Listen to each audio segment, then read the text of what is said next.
அடுத்த சிறப்பிலாளர் அழைப்பு ஒரு சிறிய நிகழ்வு. தாவாய்ப்பால் பயணித்து தமிழக மக்களுடைய உரிமைகளுக்காக சிறை சென்ற தோழர் இளங்கோவனர்களை மேடைக்கு அழைக்கிறோம். நாகப்பட்டினம் இளங்கோவனர்களை மேடைக்கு அழைக்கிறோம்.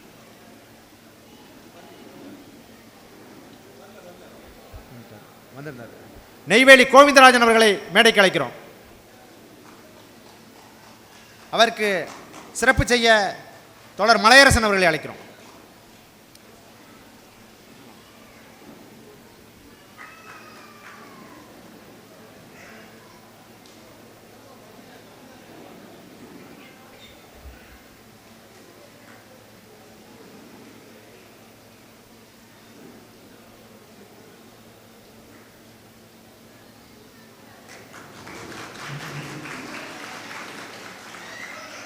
அடுத்ததாக தோழர் ஓசூர் தமிழரசன் அவர்களை மேடைக்கு அழைக்கிறோம்.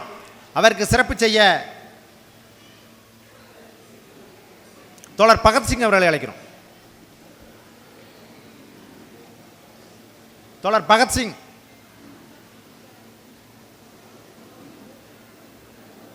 தோழர் நிலவன் அவர்களை அழைக்கிறோம்.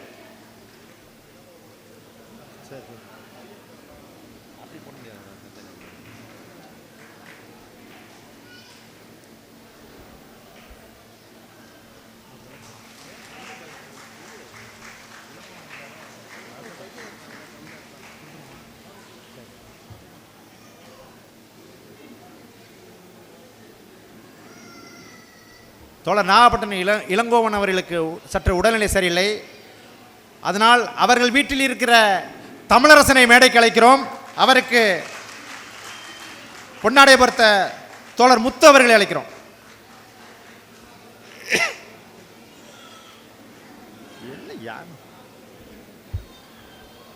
தோழர் இளந்தன் அவர்களை அழைக்கிறோம். இல்லையா?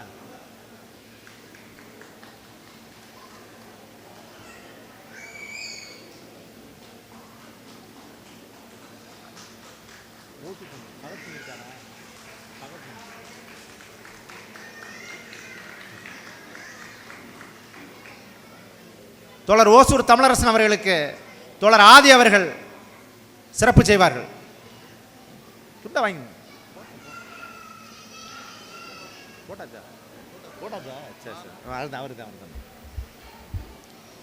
அன்பார்ந்த தோழர்களே,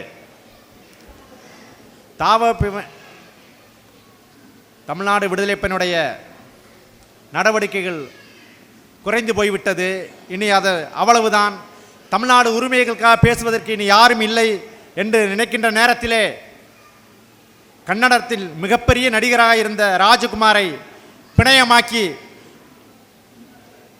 தமிழக உரிமைகளை பெற்றுத்தந்த தமிழ்நாடு விடுதலை பெண்ணுடைய தளபதி தற்போதைய வள்ளலார் வலையில் பயணிக்கிற எங்களுடைய பெருமைமிகு மாறன் அவர்களை மேடைக்கு அழைக்கிறோம்.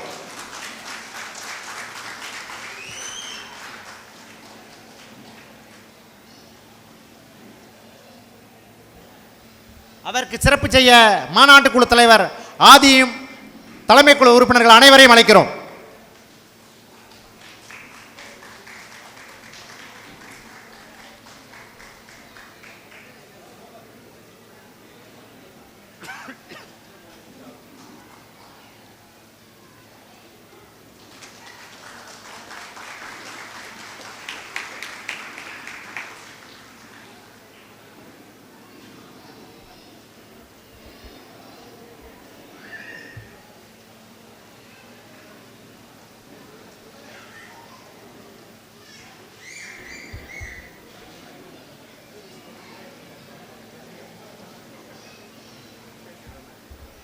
தோழர் மாறன் அவர்கள் ஒரு சிறு உரையை நிகழ்த்துமாறு கேட்டுக்கொள்கிறோம்.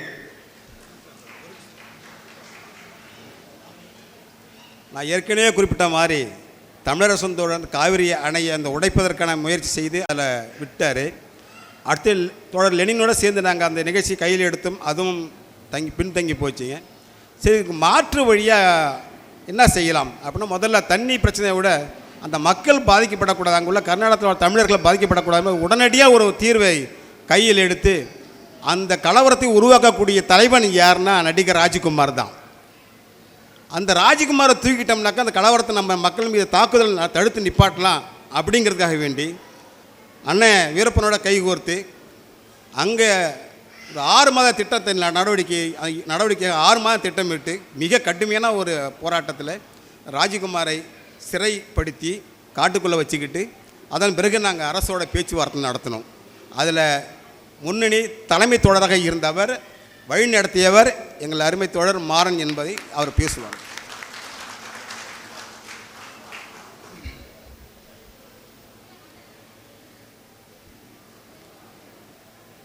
எல்லா வல்லமையும் பொருந்திய என் தாய்மொழியாகிய தமிழை வணங்கி, என் தாய்நாடாகிய தமிழை வணங்கி, எனக்கு முன்னோடியாக இருந்த எனது தலைவர்களை வணங்கி எனது சிற்றுரையை துவங்குகின்றேன். எனக்கு முன்பு பேசிய மிக அற்புதமான கருத்துக்களை முன்வைத்த தோழர்கள், தலைவர்கள் அனைவருக்கும் எனது நன்றியை தெரிவித்துக் கொள்கின்றேன். எமது அரசியல் மற்றும் போராட்ட வாழ்க்கை என்பது நீண்ட நெடிய கடினமான ஒரு பாதை என்பது தோழர்கள் அனைவரும் உங்களிடம் தெளிவாக கூறினார்கள். அது பற்றி விரிவாக ஒரு தருணத்தில் நாம் பேசுவோம். தோழர்கள் ஒவ்வொரு காலகட்டத்திலும் இந்த தமிழ் தேச விடுதலை என்பது தடை ஏற்படும் போதெல்லாம் அது தன்னைத்தானே புதுப்பித்து கொண்டு தகுதியான தோழர்களை உருவாக்கி கொண்டே இருக்கும். இது இயற்கையினுடைய விதி. ஏனென்றால் இயற்கை தன்னை எப்போதும் சமன்படுத்தி கொண்டே இருக்கும். அந்த அடிப்படையில் தமிழ் தேசியத்திற்கான தேவை எப்பொழுதெல்லாம் இருக்கின்றதோ அப்பொழுதெல்லாம் ஒரு தகுதி வாய்ந்த தலைவனை இந்த தமிழ் சமூகம் ஈண்டெடுத்து இந்த சமூகத்திற்கு வழங்கி கொண்டு வரும் என்பதை நீங்கள் எல்லாம் அறிவீர்கள். அந்த வழிமரபில் தோழர் தமிழரசன், தலைவர் பிரபாகரன் மற்றும் முன்னணி தோழர்கள் நிறைய பேரை இந்த தமிழ் சமூகம் கண்டெடுத்துள்ளது. அந்த வரிசையில் இடையில் சிறிது காலம் எனது பணியை சிறப்பாக செய்தேனோ என்று எனக்கு தெரியவில்லை.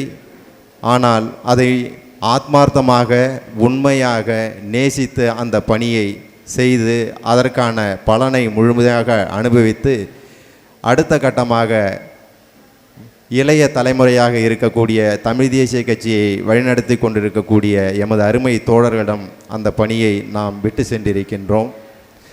நாம் ஒரே ஒரு சிறு உதாரணத்தை மட்டும் சொல்கின்றேன். இயக்க காலங்களில் எம்முடன் பணியாற்றிய, அதாவது எம்முடன் இணைந்து செயல்பட்ட தோழர்கள் என்னிடம் அடிக்கடி வாதம் செய்வார்கள், சண்டை போடுவார்கள். என்ன சொல்வார்கள் என்றால், எங்கு போனாலும் உனது பெயர் தான் கேட்கின்றார்கள், உன்னை பற்றி தான் கூறுகின்றார்கள், உன்னை தான் வர வேண்டும் என்று சொல்கிறார்களே, அதனால் நீ இருக்கிற வரைக்கும் எங்களுக்கெல்லாம் ஒரு வளர்ச்சியும் இல்லை, ஒரு பெரிய தடையாக இருக்கும் அப்படின்னு சொல்லி என்கிட்ட பல முறை சண்டை போட்டிருக்கிறாங்க. அது அவர்களுடைய அரசியல் புரிதல் இல்லாமை. ஆனால் அன்று நான் அவர்களிடம் என்ன சொன்னேன் என்றால், உங்களிடம் தகுதியை, திறமையை, அரசியலை, உறுதியை, ஒழுக்கத்தை நீங்கள் பின்பற்றுவீர்களானால் உங்களை இந்த மக்கள் ஏற்றுக்கொள்வார்கள், இந்த சமூகம் ஏற்றுக்கொள்ளும் என்று. நான் அதிகமாக அரசியலை போதித்ததை விட அவர்களிடம் அதிகமாக நான் வலியுறுத்துவது என்னவென்றால், நேர்மை, உண்மை, ஒழுக்கம், கட்டுப்பாடு. இதைத்தான் நான் அதிகமாக போதித்தேன். எனக்கு மார்க்சியத்தை பற்றி அன்றளவு ஆழமாக அறிவு கிடையாது. ஏனென்றால் நான் 20 வயதில் இயக்கத்திற்கு வந்ததனால், நான் கல்லூரி படிப்பை பாதியிலேயே நிறுத்திவிட்டு வந்ததனால் எனக்கு ஒன்றும் பெரிய மார்க்சியத்தில் பேரறிவெல்லாம் கிடையாது.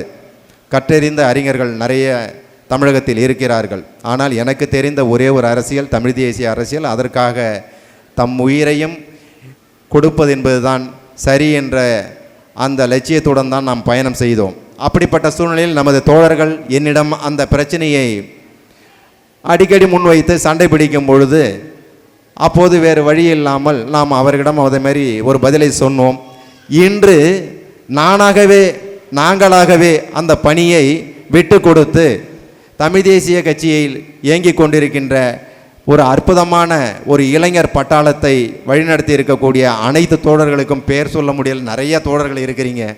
நீங்கள்லாம் இன்றைக்கி அந்த ஒரு உன்னதமான தலைமை நிலையை எட்டி கொண்டிருக்கின்றீர்கள். இந்த தமிழ் தேசியத்திற்கான தலைமையை சரியான ஒரு தருணத்தில் நீங்கள் நிறைவு செய்வீர்கள் என்று நான் உறுதியாக இந்த தருணத்தில் நம்புகின்றேன். வாய்ப்புக்கு நன்றி கூறி விடைபெறுகின்றேன். நன்றி, வணக்கம்.